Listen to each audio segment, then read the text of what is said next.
Երանի հեզերին, քանի որ նրանք պիտի ժառանգեն երկիրը։ Սա նույնպես մենք տեսնում ենք 5 կտակարանի գրվածքում։ Սաղմոս 37:11 խոսքում նույնպես ասված է. երանելի են հեզերը, որովհետև նրանք կժառանգեն երկիրը։ Հեզ խոսքը թարգմանվում է եւ այս նշանակությունները ունի. փափուկ, փխրուն, հանդարտ, մեղմ, քնքուշ։ Այսինքն ով է հեզ մարդը։ Նա այն մեկն է, ով ունի փափուկ սիրտ, ով ունի հանդարտ, մեղմ, քնքուշ վարվելակերպ, որովհետև հեզությունը ոչ միայն սրտի ներսի վիճակ է, այլ հեզությունը դրսևորվում է արտաքին վարքով, նույնպես խոսելաձևով։ Սա ագրեսիայի բացակայությունն է, հակառակության բացակայությունը։ Եվ սա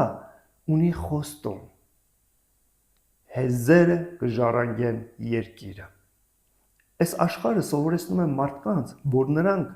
բանի տեր դառնան, ունեցվածքի տեր դառնան, կռվով, վեճով, պատերազմով, պայքարով, ուժի զորով։ Բայց Տեր Հիսուսը հակառակն է սովորեցնում։ Տերը ում է տալիս ժառանգություն երկիրը,